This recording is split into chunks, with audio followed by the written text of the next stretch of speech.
Bonsoir à toutes, bonsoir à tous. Ravi de vous retrouver. Dernier Late et Smart de la semaine, durant une heure, avec mes invités ici en studio ou à distance. Nous allons tenter de mieux comprendre l'actualité du moment. L'actualité du moment aujourd'hui, ce soir, ce sera notamment l'actualité européenne. J'ai eu envie de demander à mes invités de prononcer un diagnostic sur l'état vraiment conjoncturel de l'Union européenne. Il y a quelques mois, c'était début juillet, il y avait un enthousiasme fou autour de l'Union européenne à la suite de l'accord sur le plan de relance européen et ces fameux 750 milliards. Où en est-on aujourd'hui? On sait, cet accord, il est un petit peu comme ça, tanké, bloqué par deux pays, trois pays maintenant. Il y a la Hongrie, la Pologne et la Slovénie.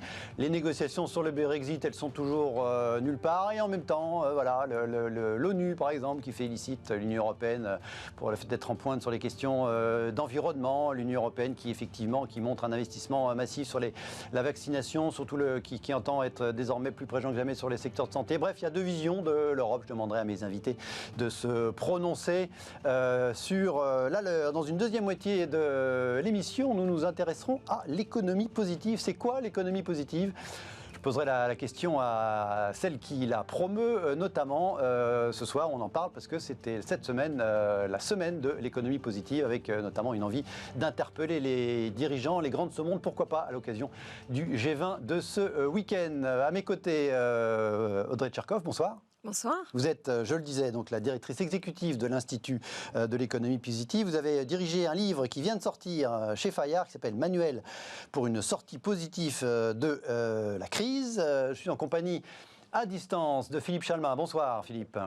Bonsoir. Philippe, vous êtes économiste, professeur à Paris-Dauphine, président de Cyclope, en compagnie également de Alexis Garati. Bonsoir. Bonsoir. Alexis, économiste également, directeur de la recherche économique chez Euler Hermès. Merci à tous les trois d'être à mes côtés ou en présence ou à distance. Mais c'est pareil pour évoquer les sujets qui vont nous concerner ce soir. Vous le savez, avant de parler du premier sujet européen, notre petit sujet apéritif ce soir, ça a été le feuilleton de la semaine, y compris dans cette émission.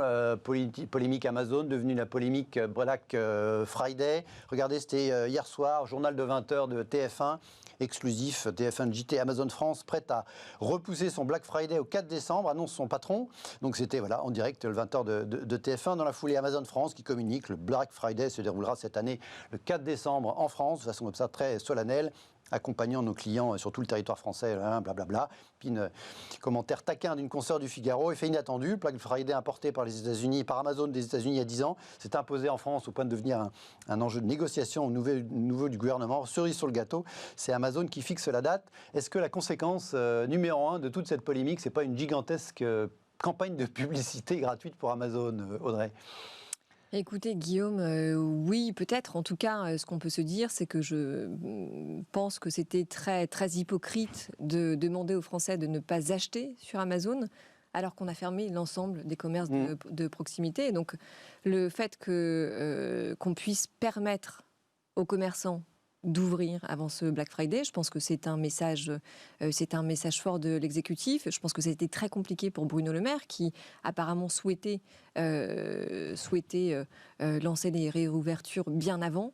Et donc, j'espère sincèrement que ces commerçants réussiront à vendre un maximum. Et vraiment, on ne peut encourager que l'ensemble des Français à acheter, à faire du click and collect, et puis à se renseigner sur l'ensemble des réseaux sociaux, parce que c'est vrai qu'il y a eu aussi des initiatives solidaires assez formidables qui se sont mises en place.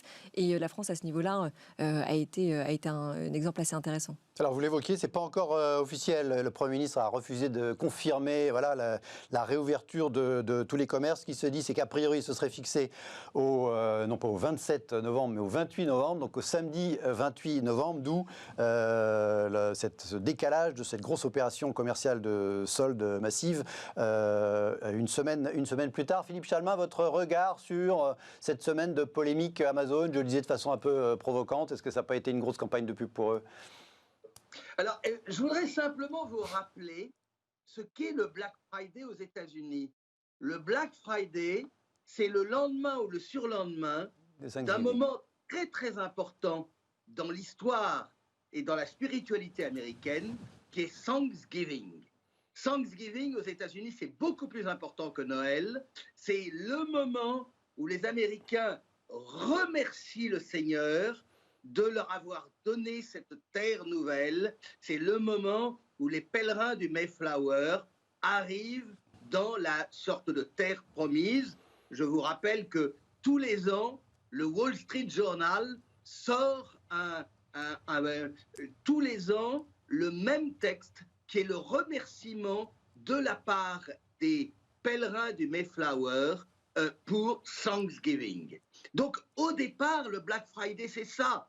Alors, qu'en France, dans une sorte d'acculturation totale, modèle Halloween, on ait récupéré le Black Friday, je trouve ça ridicule, lamentable. Avons-nous besoin du Black Friday? Donc oui, je fais partie de ceux qui appellent à boycotter le Black Friday et au passage qui appellent un petit peu à boycotter Amazon, car je respecterai Amazon le jour où cette sympathique entreprise paiera les impôts correspondant à ses profits sur le territoire français en France. Alors effectivement, vous faites bien de le préciser, le Black Friday, c'est le lendemain de Thanksgiving, mais c'est quand même une opération effectivement on lance la période de Noël, y compris commercialement, y compris ces dernières années aux États-Unis malgré tout. Et en France, le Black Friday, on le disait, ça a été importé par Amazon, entreprise américaine, on le sait depuis quelques années. C'est pas pratiqué que par Amazon le Black Friday, c'est de fait tout le commerce français s'y est mis, y compris le commerce physique. Je crois qu'en 2019, c'est 6 milliards d'euros de chiffre d'affaires ce Black Friday, dont 5 milliards dans le commerce physique. Alexis Garatti, votre regard à vous sur cette semaine de polémique autour d'Amazon et de ce Black Friday? Oui, au-delà des motifs culturels qui sont un peu choquants autour de cette manifestation, je suggérerais, je pense que l'effet de signal est beaucoup plus important. Il est important que le gouvernement, en coordination avec les acteurs économiques du monde privé, avec les commerçants, ainsi qu'avec les plateformes de vente, donne des signaux de sortie de crise et de réouverture des marchés et des entreprises, ce qui permet, dans un contexte particulièrement difficile, de donner des perspectives. Ce qui est important, c'est de maintenir quand même la confiance et cette conviction qu'au bout d'un certain temps, il va y avoir de la lumière au bout du tunnel. On parle quand même d'une contraction du PIB de l'ordre de 7% au quatrième trimestre de l'année 2020. On parle d'une seconde vague, on parle d'un deuxième choc qui pénalise dans une plus grande mesure et relativement plus en comparaison des autres pays européens l'économie française. Donc je vais dans le sens du gouvernement, dans le sens où cet accompagnement des anticipations quant à une sortie de crise, quant à une gestion coordonnée de la seconde vague, apporte des motifs d'espoir au monde de l'économie, au monde privé et aux commerçants en particulier. Donc je souligne l'intérêt qu'il y a à travers cette initiative à se coordonner entre le service public et le monde du privé pour aider l'économie à se sortir de ce mauvais pas. Voilà, se coordonner manifestement. En tout cas, il y a consensus finalement sur ce décalage d'une semaine pour des raisons sanitaires, de façon officiellement effectivement que l'ensemble des Français, en tout cas des consommateurs, ne se ruent pas vers les magasins dès le premier jour de réouverture, qui aurait coïncidé, si effectivement il n'y a pas eu ce décalage d'une semaine, réouverture des magasins physiques qui aurait coïncidé avec en plus une opération massive de promotion. Ben voilà, on espère que la polémique Amazon, la politique Black Friday, elle se termine, elle se clôt avec cette semaine. Tout de suite, notre premier gros débat de la soirée, on parle d'Europe.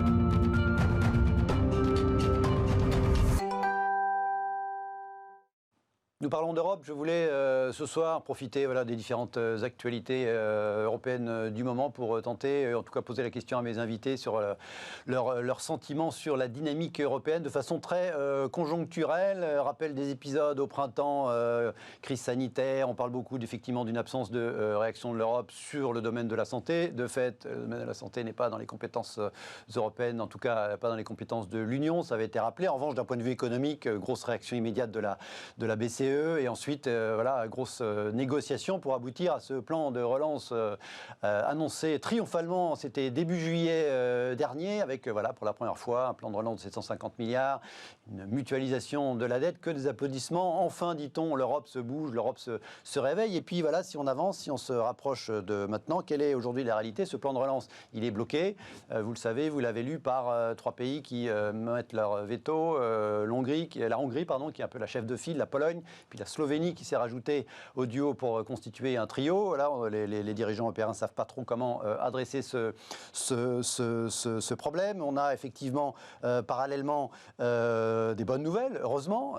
Très récemment, regardez, c'était hier, le patron, le secrétaire général des Nations Unies, M. Guterres, qui félicite, qui applaudit l'Union européenne pour ses réalisations en matière d'action climatique.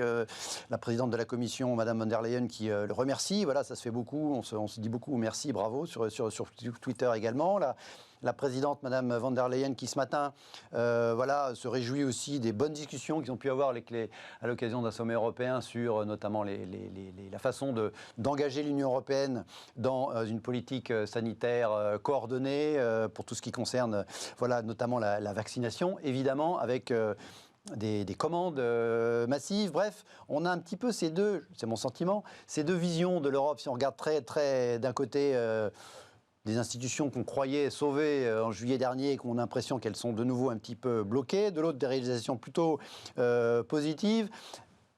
Vous dirigez l'Institut de l'économie positive, donc vous voulez forcément, j'imagine, voir le verre à moitié plein plutôt qu'à moitié vide.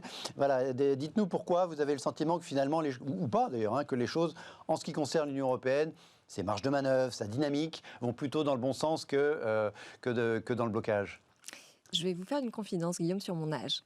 J'avais 12 ans en 1993, traité de Maastricht, et j'ai grandi avec cette idée de ce grand projet européen. Donc vous n'avez pas demandé, vous, de voter oui ou non à Maastricht, vous n'étiez pas encore concerné. Non, mais en revanche, je me souviens très bien de l'espoir que ce projet a suscité.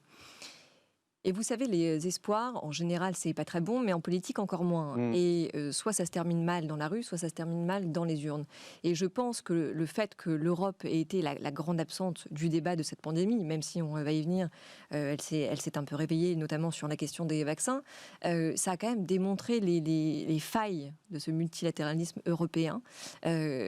Alors, c'est vrai que si on voit les choses du bon côté, le fait que ce fonds et que l'idée de flécher les financements justement pour apporter une réponse à la pandémie, tout ça a quand même été créé en un temps record.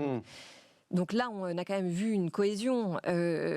Moi, je pense que les citoyens attendent de voir beaucoup plus de dialogue entre les pays, mais que par contre, avoir nié pendant autant de temps les spécificités économiques et les spécificités culturelles de chaque pays, c'est une hérésie. Et on voit bien ce que ça donne aujourd'hui avec les vétos qui sont mis, entre autres de la Pologne et puis de la Hongrie. En fait, il faudrait faire une Europe de la défense, de la sécurité, qui pourrait gérer les crises économiques, les crises sanitaires, mais avec des réponses coordonnées, avec des réponses communes. Et là, le modèle européen pourrait devenir une puissance avec une force d'attraction exceptionnelle, puisque, on a quand même le plus haut niveau de vie, la meilleure position géographique, on a le meilleur système de santé. Si je me fais l'avocat du diable, je pourrais dire effectivement, ça fait des dizaines d'années qu'on dit ça. Et donc, pourquoi on n'y arrive pas? Je reviens vers vous. Philippe, je disais, je me fais un peu aussi, je vois la petite dette volontairement, c'est pour le débat. Je regarde ce papier des Échos ce matin, budget relance, les Européens face au casse-tête du blocage hongrois et polonais. Et puis je voyais cette courbe publiée par Rexecode, c'était hier ou aujourd'hui, sur le compte de Denis Ferrand, son directeur, qui montre le poids dans l'économie mondiale depuis 40 ans des ensembles États-Unis, zone euro et Chine. Elle va s'afficher sur l'écran et on voit, alors ça surprend personne.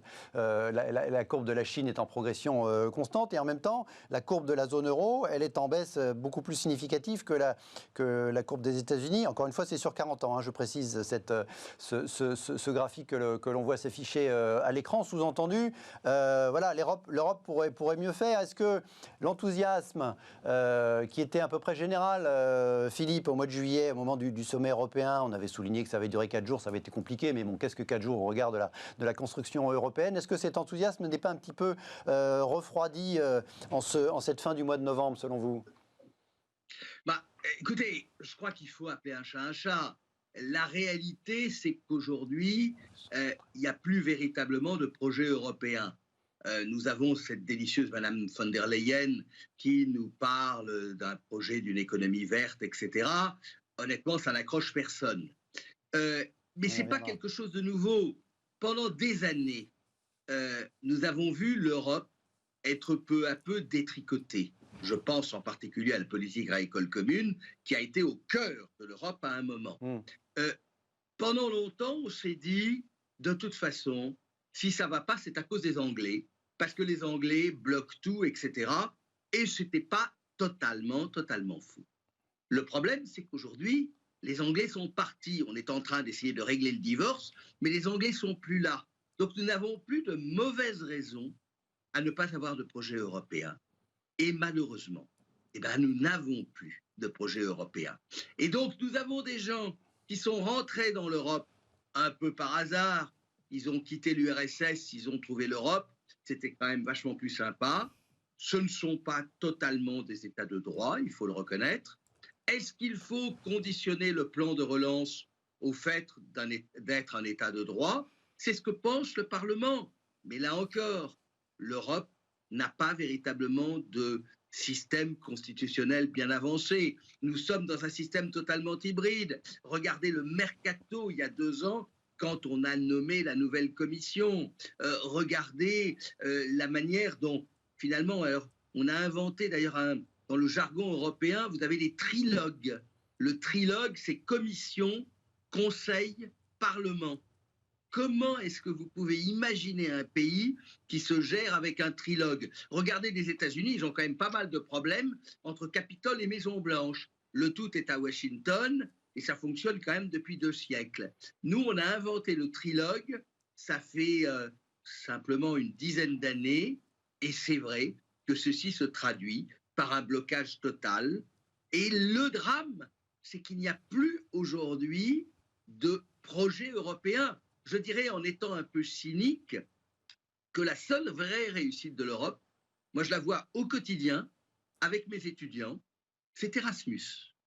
Et c'est ça qui me rend optimiste, parce que nous sommes, non, Audrey est jeune, vous êtes relativement jeune, vous aussi Guillaume, moi je suis un petit peu d'une autre génération, donc je me dis simplement, et je continue à penser que la seule chose bien que ma génération lègue à la génération de mes étudiants, donc 2 générations au-delà, c'est l'Europe.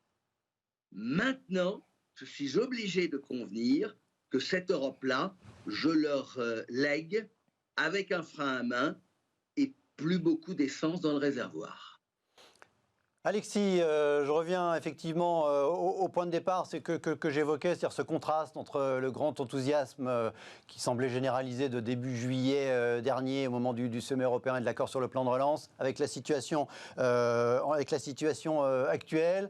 Est-ce que c'est est-ce que on est Philippe Chalmin l'évoquait, moi aussi, à l'inverse, Audrey est plus jeune, vous aussi. Est-ce qu'il y a une question de génération qui peut aussi influer sur le sentiment qu'on a? Est-ce que vous voulez continuer? Vous êtes resté sur les bonnes ondes envoyées par l'Europe au sommet de début juillet, ou est-ce que vous constatez aussi que finalement, on croyait l'Europe relancée, elle est peut-être de nouveau, elle se retrouve bloquée, c'est peut-être qu'il y a des blocages plus structurels, au-delà du trilogue qu'évoquait Philippe Chalmin? Oui, je reste assez optimiste quant à l'avenir de l'Europe. Récemment, un philosophe allemand, Peter Sloterdijk, mentionné dans un de ses articles que les faiblesses de l'Europe faisaient sa force. Et donc, il est vrai que l'Europe se caractérise par un modèle qui manque d'efficacité par rapport à des modèles centralisés sur le plan politique, comme la Chine ou les États-Unis. Et donc, en termes de performance économique, il n'y a aucun doute sur le fait qu'on est sur une trajectoire de croissance qui est inférieure à ces 2 pays. Mais il faut mettre ça en balance avec le modèle politique que propose l'Europe, qui est tourné vers la discussion, la décentralisation, le respect des droits individuels, le respect de l'information, un modèle tourné vers la protection du climat. Et donc l'ensemble de ces valeurs, même si à très court terme n'aboutissent pas à des surperformances sur le plan macroéconomique, s'avèreront et se révéleront dans le futur être extrêmement attractifs attractive pour l'ensemble de la jeune génération. Donc, dans son modèle, que je caractérisais un modèle comme étant fondamentalement imparfait, opposé à tous ces modèles centralisés, je dirais qu'il s'avérera probablement dans le futur certainement très attractif et très performant. Donc, et par ailleurs, je voudrais dire que les espèces de secousses que l'on ressent à l'heure actuelle quant à la finalisation du plan de stabilisation budgétaire a probablement aussi quelques rapports avec l'évolution de la situation politique aux États-Unis. On constate que historiquement, l'Europe effectue des pas significatifs lorsque la pression à l'extérieur s'avère très forte. Et donc là, le fait que on s'oriente vers une nouvelle ère politique qui sera débarrassée de la pression externe exercée par le président Trump fait qu'on a un peu plus de temps pour gérer ces questions de quel modèle économique on va essayer de construire dans les années qui viennent. Pour moi, le risque le plus important, c'est de voir le risque extérieur diminuer à cause d'un contexte américain sur le plan politique qui sera un peu plus favorable à l'Europe et qui viendra réduire la pression sur la classe politique pour opérer des avancées tangibles sur le plan de la construction d'un véritable projet politique. Audrey, vous diriez également que c'est dans les périodes de crise que l'Europe se révèle et qu'elle progresse. Mais je pense qu'il faut positiver cette crise comme vous le proposez dans votre livre. Vous savez, Churchill a dit « Il ne faut jamais perdre l'opportunité d'une bonne crise ». L'Europe a un boulevard. Si elle apporte la réponse que tout le monde attend à cette crise sanitaire et à cette crise économique qui en découle, je pense que ça nous permettra à nous, citoyens, de croire à nouveau en ce projet européen. Mais il faut aussi et surtout que nos leaders incarnent ça et nous donnent envie d'y croire. Parce que c'est vrai que pour le citoyen lambda, l'Europe, c'est quoi ? Ça reste super abstrait. On n'arrive pas à prendre des positions sur le devant de la scène internationale tous ensemble. Et à part pondre des normes, ça reste quelque chose, en tout cas, qui n'a aucune incidence dans la vie des citoyens. Donc, en effet, si nos leaders... Alors, je pense que c'est ce que le président Macron, en tout cas, a essayé de faire, puisque c'était aussi un de ses projets, de recréer cette grande idée du projet d'accélérer européen. l'Europe politique, enfin effectivement de donner une vraie identité, enfin une vraie cohérence au continent sur la scène internationale. Exactement. Une voix plus forte. C'est ça. Alors moi, en tout cas, en effet, je suis peut-être la plus jeune du panel, mais j'ai envie d'y croire. Philippe, vous évoquiez le Brexit tout à l'heure en disant on a pu le prétexte de dire c'est à cause des Anglais que ça ne marche pas. Le Brexit, c'est toujours pas totalement fini. La présidente de la Commission a dit pas plus tard qu'aujourd'hui qu'il y avait encore beaucoup de travail. Cet accord de sortie, ou plutôt l'accord sur les conditions de poursuite de nos relations avec le Royaume-Uni, il était attendu pour début octobre, puis mi-octobre, puis fin octobre, puis mi-novembre, puis fin novembre. Aujourd'hui, on dit que voilà, officiellement, il faut le trouver avant le 31 décembre et qu'il sera ratifié par tous les parlements. On n'y est pas encore. Est-ce que le Brexit peut être une bonne chose au sens où l'Europe aurait un benchmark ou un contre-exemple, c'est-à-dire on pourra comparer le sort dans les années qui viennent entre celui qui est sorti et puis ceux qui sont restés. Est-ce que de ce point de vue-là, ça peut être un élément positif, sans parler du sort immédiat des Britanniques ?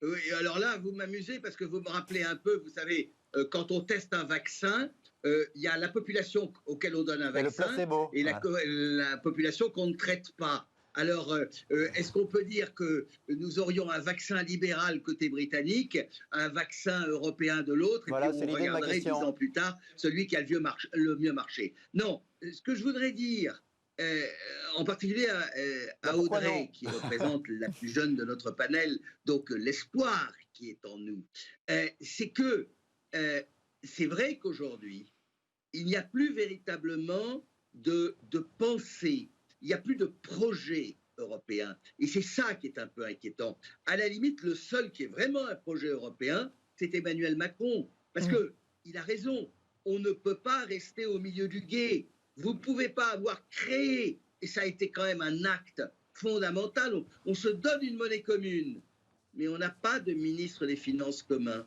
on n'a pas de budget commun, on n'a pratiquement pas de gouvernement commun. Regardez le scénario lamentable qui a donné lieu au mercato de la Commission. Donc, quelque part, nous sommes dans une situation dans laquelle l'Europe, elle a quelques bases, elle a une histoire, puis elle est arrêtée. Et en plus, nous avons des gens qui nous ont rejoints, qui n'ont pas le même passé, et qui peuvent dire, écoutez, merde, je prends le cas des Hongrois et des Polonais, nous avons connu les normes soviétiques, vous voudriez nous mettre sur la tête les normes bruxelloises. Parce que ce sont des gens qui n'ont pas le même passé que nous.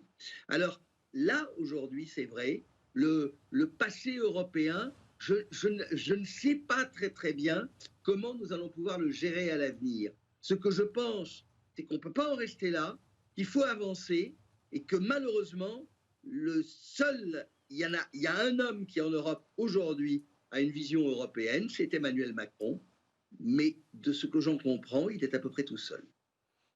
Il est peut-être tout seul, je ne sais pas. C'est vous qui le dites. En tout cas, ce qui est certain, c'est que l'Union européenne, c'est 27 pays. Vous évoquiez la difficulté de ce trilogue entre effectivement la Commission, le Conseil et le Parlement. Mais le Conseil, c'est lui-même 27 chefs d'État ou de gouvernement. Ce qui ne rajoute pas, vous nous dites, effectivement, on n'a pas de gouvernement commun, de ministre commun, etc. Mais qu'est-ce qu'il y a de commun? Est-ce qu'il y a véritablement un fond commun entre ces 27 pays? Non, mais là où je suis d'accord avec vous, regardez simplement, et sans être trop méchant, y compris en France, qui est-ce que nous envoyons siéger à Strasbourg et Bruxelles au Parlement européen? En général, les ratés de la politique française. Et d'ailleurs, dès qu'ils peuvent se récupérer un poste à Paris, ils abandonnent leur poste de député européen. Le jour où nous aurons à Bruxelles et à Strasbourg l'équivalent d'un Sénat américain, et le jour où vraiment nous aurons des parlementaires qui seront totalement engagés et qui éviteront justement de bloquer aujourd'hui un accord et les emprunts et sur le plan de relance européen, qui, Audrey a raison, c'est quelque chose de tout à fait fondamental. Pour la première fois, l'Europe brise le rempart allemand. On emprunte 750 milliards d'euros, etc. C'est fondamental. Et le Parlement européen vient, à juste raison, mais sur une autre question, nous parler d'état de droit et effectivement bloquer et provoquer la réaction que nous savons de la Hongrie et de la Pologne. C'est totalement ridicule parce qu'en plus, on mélange les analyses de deux ordres totalement différents. Alexis Garatti, Philippe, il y a quelques minutes, était sévère en disant qu'il n'y a plus de projet européen. Est-ce que c'est votre vision à vous? La Commission met en avant son Green Deal. Il y a effectivement, par ailleurs, sur les rails, là, un ambitieux Digital Services Act qui est porté par le commissaire Thierry Breton, qui entend effectivement sur ces sujets de l'Europe numérique être très ambitieux. Est-ce que vous êtes aussi sévère? J'imagine que non, puisque vous nous disiez que vous étiez un petit peu plus optimiste tout à l'heure sur le projet européen, enfin en tout cas au moins d'un point de vue économique. Oui, tout à fait. Je suis radicalement optimiste du point de vue de ces questions-là, du point de vue de la digitalisation, du point de vue de la protection des données. Derrière ces débats-là se cache en fait ce qu'on appelle, nous, économistes, la définition d'objectifs d'offres de biens publics. La question que vous posez implicitement, c'est la question de quel type de biens publics offre le projet politique européen. L'état actuel de l'Europe est le suivant. Avant la crise du Covid et avant le Brexit, la définition de l'offre de biens publics par l'Europe se limitait à promouvoir la libre circulation des biens et des facteurs au sein de l'Europe. Je dirais que c'est une vision minimaliste de l'offre de biens publics au niveau européen. Depuis Trump, depuis la crise du Covid et depuis la sortie du Royaume-Uni de l'Europe, en fait, se pose la question de la définition de l'offre de biens publics par l'Europe. Et donc, je pense que la balance du pouvoir au sein même de l'Europe est en train d'évoluer, notamment avec le départ du Royaume-Uni. Et donc, il y avait un couple britannique allemand qui avait cette vision, disons, minimaliste de l'offre de biens publics par l'Europe. Et du fait du départ du Royaume-Uni, maintenant, on se retrouve avec un nouvel équilibre où, notamment, l'Allemagne se rapproche d'un modèle, je dirais, français, politique de construction de l'Europe. Et la preuve de ça, c'est l'avancée historique qu'on a fait du point de vue de l'émission d'une dette commune qui vise à répondre à un projet économique commun. Donc je pense que dans un certain nombre de points de vue sur la protection des données, sur la promotion d'un modèle économique supporté par l'émission d'une dette commune, sur la définition d'une politique de la sécurité de plus en plus coordonnée, je pense qu'on était en train d'effectuer des progrès tangibles et très très importants. Je qualifierais ces progrès de historiques. Et encore une fois, ça suggère, selon moi, un modèle européen qui va se révéler extrêmement attractif dans les années qui viennent.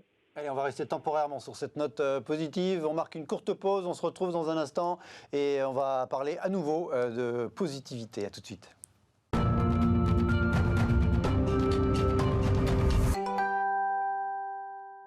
Retour dans Late et Smart. Merci de rester avec nous. Je me suis fait le rôle de l'oiseau de mauvais augure sur les sujets européens tout à l'heure. On va essayer d'être plus positif, tout le monde, là, dans cette deuxième moitié d'émission. Nous parlerons d'économie positive. C'était cette semaine, se terminant la semaine de l'économie positive, quelque chose, une initiative promue par l'Institut de l'économie positive dont vous êtes la directrice exécutive. Je le rappelle, Audrey Tcherkov, vous venez de sortir chez Fayard un manuel pour une sortie positive de la crise. Je suis allé voir sur votre site, l'économie positive, c'est quoi? On va afficher la définition telle que vous la présentez, puis ensuite, ça va lancer le débat. Un modèle économiquement, socialement, écologiquement et politiquement durable, prenant en compte l'intérêt des générations futures sans compromettre le présent. Tout le monde peut signer là-dessus. Pour être un petit peu, je vais quand même être un peu provocateur, ou en tout cas pour être plus précis sur le concret de tout ça, par rapport à l'idée plus générale, très connue, qui commence à être connue de tout le monde, du développement durable, dont on parle beaucoup. En quoi l'économie positive va plus loin, va à côté, va moins loin, voilà, que par rapport, les gens ont en tête ce principe de l'économie, du développement durable, c'est quelque chose qui leur parle. Pour bien comprendre cette économie positive que vous voulez mettre en avant, comment le raccrocheriez-vous à ce précédent concept? Alors je dirais que l'économie positive, c'est un concept, c'est le concept qui englobe l'ensemble des expressions, enfin, des terminologies de développement durable, à l'économie circulaire, etc., etc. Et l'économie positive, vous l'avez dit en préambule dans la définition, c'est vraiment cette économie qui ne laisse personne de côté, qui est au service de tous les acteurs de la société et qui ramène l'urgence de prendre en compte le long terme. Donc c'est à la fois accompagner, donc encore une fois, tous les acteurs de la société, avoir un œil dans le microscope pour traiter les urgences du quotidien et un œil dans la longue vue pour prendre en compte l'intérêt des générations futures dans tous les processus de décision. Est-ce que c'est l'importance du quotidien et ne pas que se projeter dans le futur qui, effectivement, peut-être vous distingue ou spécifie? Voilà, répondre aux besoins de la société actuelle sans mettre en danger ceux des générations futures. Vous commencez par dire répondre aux besoins des générations actuelles, parce que peut-être certains écologistes, etc., peut-être pensent trop effectivement à demain et pas assez à aller vers demain, mais en préservant aujourd'hui. C'est peut-être un peu ça la spécificité de ce concept. Oui, alors là, vous citez les écologistes. Le principe de l'économie positive, c'est qu'évidemment, elle adresse les enjeux liés environnementaux, mais pas seulement. Voilà, c'est ça. C'est l'environnement, c'est l'économie, c'est le sujet sociétal et les sujets de gouvernance. Et puis, c'est aussi, parce que vous savez, lorsqu'on a créé cet institut de l'économie positive avec Jacques Attali, c'était une émanation de la Fondation Positive Planète que j'ai dirigée à ses côtés pendant plusieurs années avant. Et au sein de Positive Planète, on accompagne en France et dans le monde les gens qui sont dans la grande pauvreté, qui sont dans la précarité. Et c'est difficile de parler du long terme à ces gens qui n'arrivent pas à boucler leur fin de mois. Donc c'est pour ça. Donc c'est vraiment pouvoir protéger les générations actuelles, mais aussi penser au monde que nous allons laisser à nos enfants et à nos petits-enfants. Et pour ce faire, nous avons mis en place des outils différents. Nous avons créé des indices de positivité qui permettent de mesurer la positivité des gouvernements, des villes et des entreprises. Donc ça leur donne une photographie de là où ils en sont, des progrès qu'ils ont fait, puisque la spécificité de cet indice, c'est que ça mesure le temps long, c'est-à-dire qu'on prend l'ensemble des résultats de l'acteur en question sur les 5 dernières années pour mesurer donc sa progression.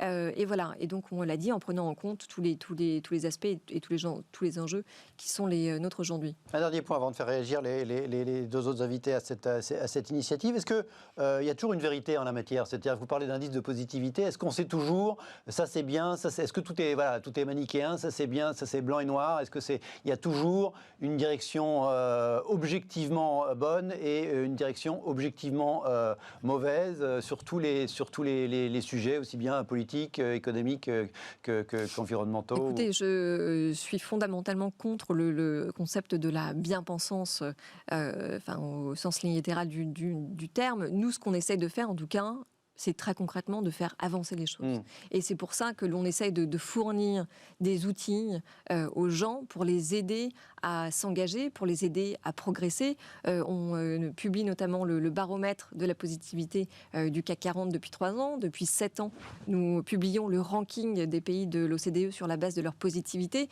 Et donc tout ça, si vous voulez, c'est fait évidemment pour encourager... Qui est le plus positif et qui est le moins positif dans l'OCDE?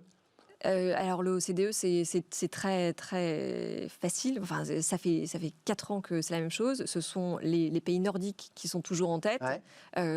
En fin de rang, on retrouve la Grèce, on retrouve le Japon et la France aussi entre 22 et 23, donc en milieu Et dans le CAC 40 classement.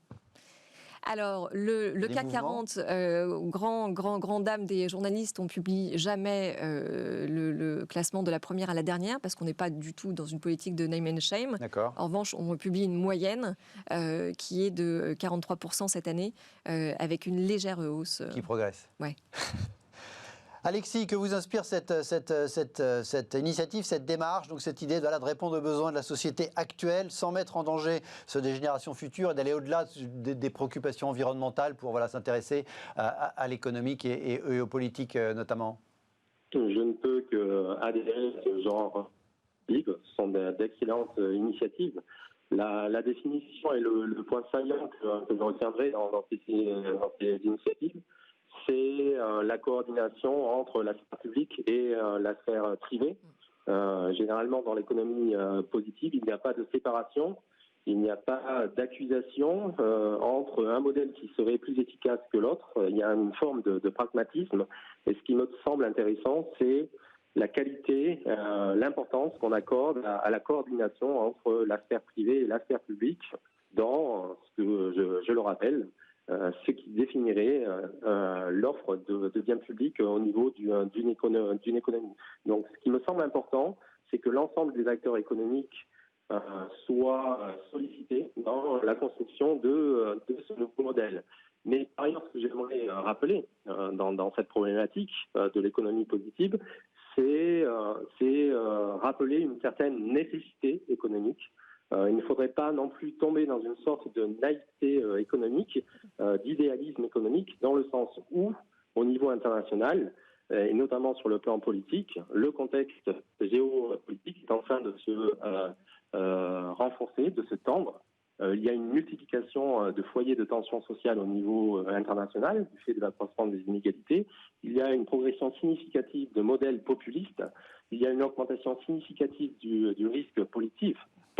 Et donc, ces initiatives que je qualifierais quelquefois d'angélistes souffrent, à mon avis, d'un certain manque de réalisme par rapport au durcissement économique et politique qu'on est en train d'observer au niveau international.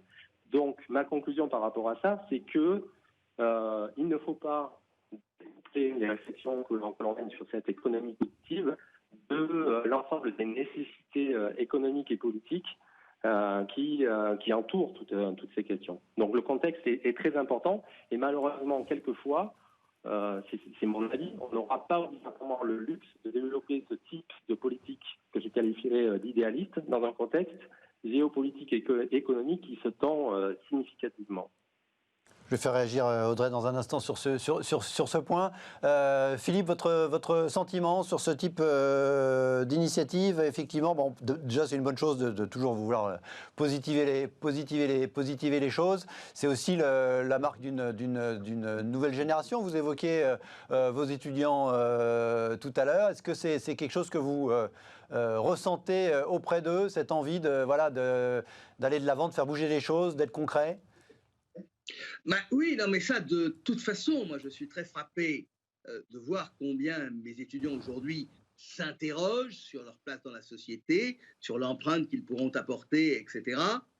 Je ne vous cache pas, par contre, que je suis un peu gêné par cette expression d'économie positive. Parce que si vous dites qu'une économie est positive, vous sous-entendez qu'une autre économie est négative. Vous l'avez dit, Guillaume, nous tombons à ce moment-là dans une vision manichéenne. Il y a les bons et il y a les méchants. Je prétends, d'un strict point de vue d'économiste, que l'économie n'est ni bonne ni mauvaise. À un moment donné, l'économie, notamment l'économie de marché, va constater des équilibres, il y aura des prix. Est-ce qu'un prix est moral ou immoral ? À un moment, finalement, il pèse un rapport entre l'offre et la demande, et un prix n'est ni juste ni injuste, une économie n'est ni juste ni injuste. Donc, je me méfie un peu de cette captation économique positive, dans la mesure où, essentiellement, le champ qui est celui, ouvrez les guillemets, d'économie politique, de l'économie positive, c'est d'une part le champ des politiques publiques, le champ de la mise en place notamment de l'État régulateur, l'État-providence, et puis dans un autre domaine, le champ de ce que chez les cathos nous appelons l'amour du prochain, ce que le pape François a rappelé dans sa dernière encyclique Fratelli Tutti autour de la parabole du bon samaritain. C'est ça l'économie positive. Et je suis un peu gêné. C'est quoi ? Bon, c'est mignon, un peu, je ne veux pas être méchant, mais ça sent un peu le bisounours.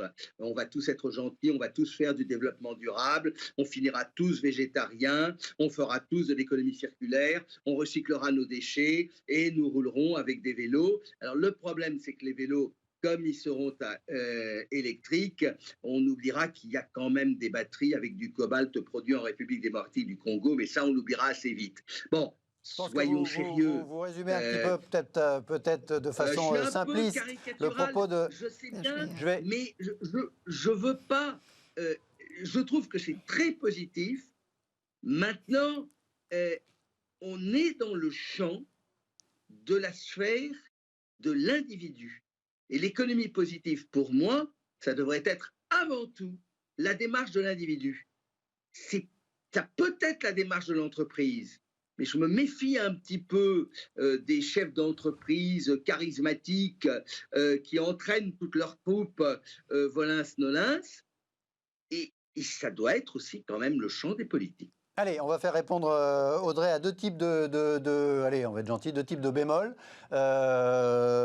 Alexis qui dit c'est formidable, mais attention à pas trop de naïveté, le contexte géopolitique se tend, montrer des inégalités, beaucoup de tensions, monter des populismes, donc il faut prendre ça en compte effectivement dans la réalité du monde d'aujourd'hui, tel qu'en tout cas il est en train d'évoluer. Et puis Philippe, je vais synthétiser le résumé qui taquine avec le côté un petit peu bisounours. La parole est à l'intéressé. À l'intéressé en tout cas. Alors écoutez, pour répondre à la première question et pour répondre à Alexis, c'est justement parce qu'il y a la montée des populismes et c'est justement parce qu'il y a ce danger du repli sur soi que l'on doit avoir aujourd'hui un discours positif.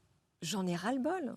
Tous les jeunes aujourd'hui en ont ras-le-bol de ces discours fatalistes, déclinistes, négatifs. Ce n'est pas comme ça qu'on va embarquer la population. Alors est-ce que positif, c'est idéaliste pour reprendre au sens un peu négatif du terme, pour reprendre les arguments d'Alexis ? L'économie positive, c'est simplement de dire qu'il y a des solutions qu'une autre économie est possible, qu'un autre modèle de société est possible, qu'un autre monde est possible.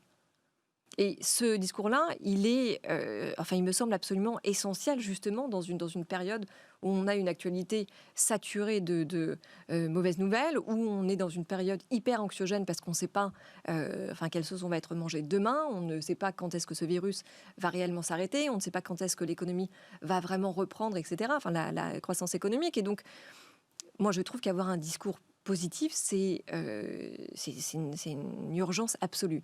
Ensuite, pour répondre à Philippe.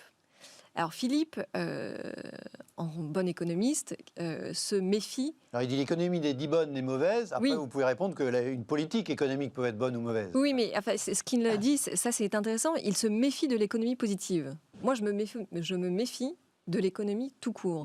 Parce que l'économie, ça attend à quoi? Ça attend à travailler, à morceler, si vous voulez, les choses, à poser des modèles mathématiques à tout pour une meilleure optimisation, pour un meilleur rendement, etc. Sauf qu'aujourd'hui, on le sait bien, si on ne ramène pas du sens dans tout ça, et si on continue à vouloir de la création de profit pour le profit, on va dans le mur. Donc, les économies positives, ce n'est pas du tout être naïf. Au contraire, c'est justement essayer de ramener autour de la table les pouvoirs publics, les leaders économiques et les citoyens.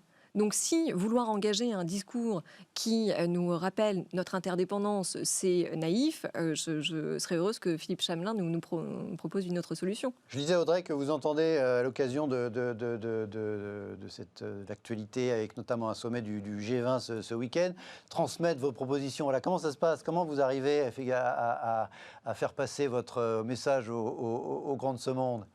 Alors en effet, nous avons travaillé avec 6000 citoyens qu'on a été interrogés dans tous les pays du G20 pendant plusieurs mois. Nous avons travaillé avec une vingtaine d'experts, des climatologues, des démographes, des historiens, des économistes, etc. Là, on a une longue et une très belle liste d'experts de premier plan pour justement essayer d'apporter des propositions concrètes. Au début du confinement, tout le monde s'est exprimé sur les réseaux sociaux, tout le monde a eu un avis très tranché sur la question. Dans les journaux, par le biais de Dans les médias, exactement, sur ce que devait être le monde d'après.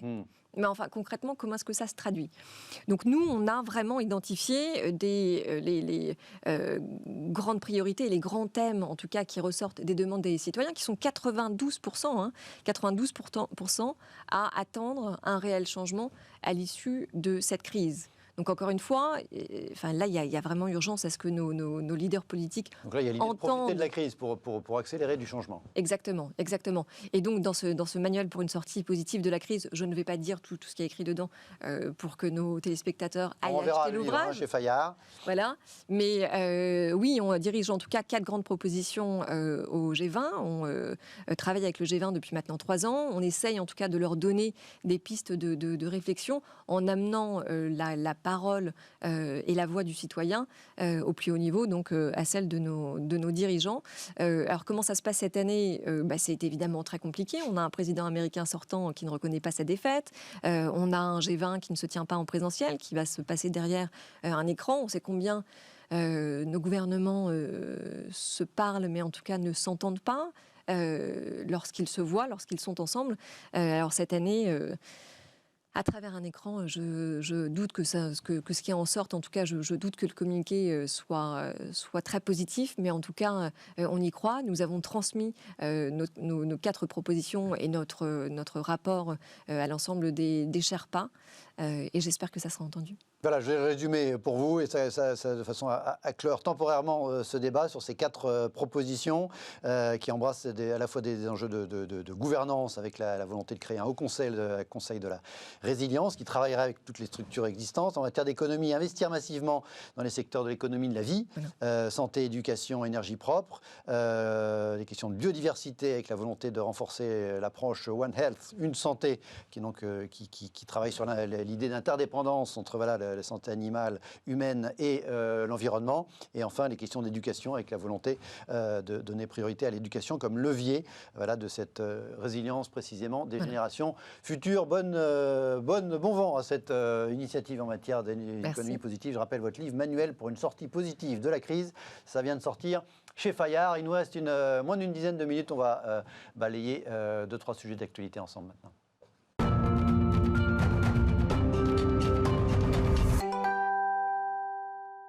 Il nous reste moins d'une dizaine de minutes dans l'émission. Je voudrais qu'on balaye 2-3 sujets d'actualité pour faire réagir mes invités. Le ministère du Travail qui vient de lancer sa plateforme, son site internet Un jeune, une solution. L'adresse précise, c'est unjeune-une-solution.gouv.fr.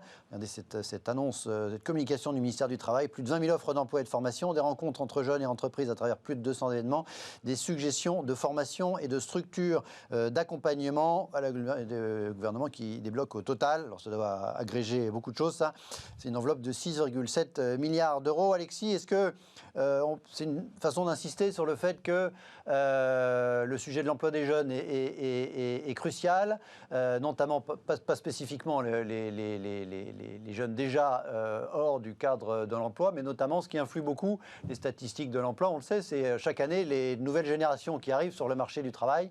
En cette période très compliquée, plus de 700 000 jeunes attendus, ça rend d'autant plus nécessaire une attention particulière du gouvernement, des pouvoirs publics sur la question de l'emploi des jeunes.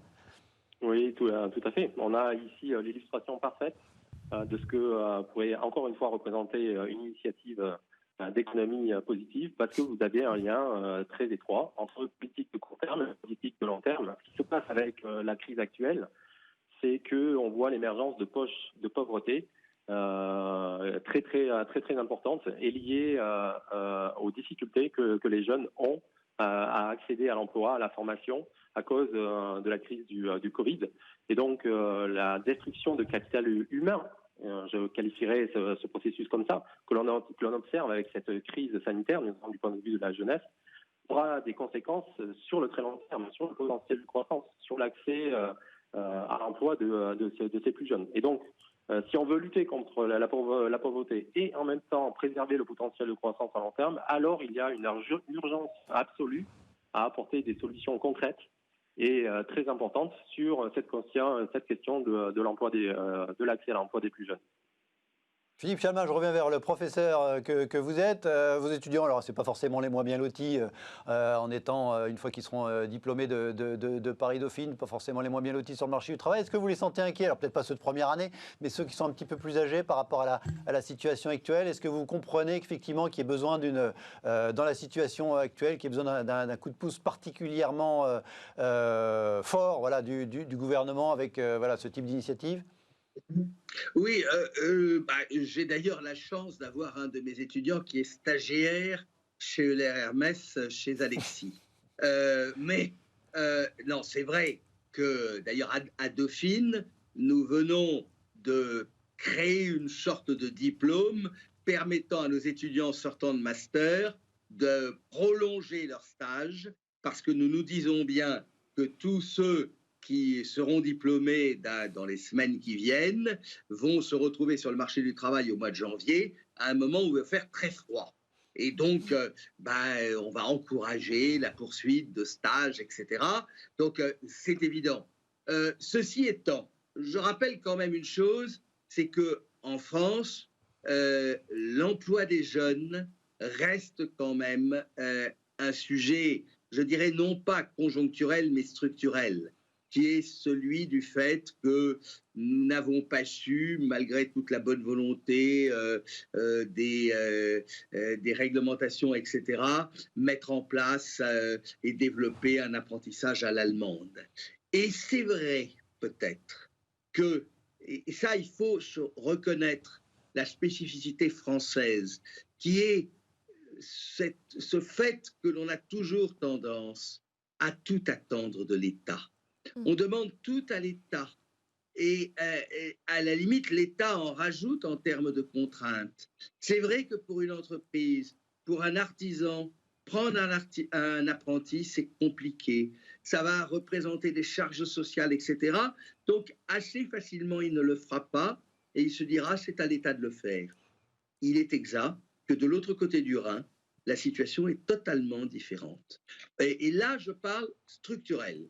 En termes conjoncturels, je suis totalement d'accord. C'est vrai que l'année 2021 va être très dure pour tous ceux qui sortiront du système scolaire universitaire, à quelque niveau que ce soit, et qui vont se retrouver sur le marché du travail. Audrey Tcherkov, on parle d'une initiative française. Vous, votre vision, effectivement, ces grands principes, c'est pas spécifiquement que pour la France. Et évidemment, ça rappelle ce sujet du chômage des jeunes. En tout cas dans sa dimension plus aiguë pour des raisons conjoncturelles, ce problème plus aigu pour des raisons conjoncturelles, ça rappelle que là, les pays riches, entre guillemets, ne sont pas forcément dans tous les domaines beaucoup préservés et qu'il y a aussi de la difficulté dans les pays riches. Et que la préoccupation, c'est pas la même en même temps de s'adresser effectivement aux préoccupations des pays en développement et aux préoccupations des pays d'Europe de l'Ouest. Non, c'est sûr, mais enfin, ceci dit, on voit bien que cette pandémie qui a créé une crise économique quand même sans précédent et qui nous touche tous aujourd'hui, nous amène à réfléchir tous ensemble parce que il faut bien mesurer la situation, l'ampleur du désastre. Donc vous l'avez dit, on attend 700 000 jeunes qui vont arriver sur le marché du travail. La tranche des 18-25 ans est particulièrement touchée puisque je crois qu'on arrive à une augmentation des inscriptions à Pôle emploi de 34%. Ce qui est énorme. Et plus globalement, cette crise pourrait amener 500 millions de personnes à tomber dans l'extrême pauvreté. Donc oui, moi je trouve que cette mesure est formidable. On adore critiquer tout ce que fait l'exécutif en France, mais enfin là, on peut quand même se réjouir de cette mesure, à condition évidemment que la formation soit dirigée vers des métiers qui font partie de ce que nous on appelle l'économie de la vie, qui sont des métiers essentiels, et puis par ailleurs des métiers durables. Alors, on va changer de sujet complètement. Un papier aujourd'hui dans la presse économique, en l'occurrence les Échos. Lime, le leader mondial de la trottinette, enfin rentable. La jeune pousse californienne a annoncé jeudi, nous dit le quotidien, un résultat d'exploitation positif au troisième trimestre, donc pour la première fois de son histoire, améliorer sa situation. Est-ce que alors c'est assez un peu anecdotique, là, il y a un commentaire de confrère Frédéric Fillou qui est un peu moqueur sur les trottinettes électriques. Est-ce que ce qu'on appelle la micromobilité, c'est par rapport à ce que vous évoquiez, c'est de l'économie de la vie, c'est du positif ou c'est totalement anecdotique ? Tout ce qui... J'ai le droit de ne pas avoir d'avis. Hein. Non, mais j'en ai un forcément. Déjà, on peut se réjouir quand même qu'une entreprise française qui a ses activités... Alors, c'est pas français, hein, Lime, mais ils sont présents à Paris, mais c'est une entreprise californienne. Mais... Ah oui, ils sont partout dans le monde. Voilà. Bon, en tout cas, toujours est-il, c'est que les trottinettes électriques participent quand même à cet essor des nouveaux modèles de société qui ont un impact positif sur l'environnement. Donc, c'est plutôt très bien. Alexis Garatti, votre sentiment quand vous voyez une trottinette électrique, vous pensez nouveau business model, vous pensez moins de voitures ou vous pensez comme Frédéric Fillou dans le tweet que j'évoquais, play urbaine?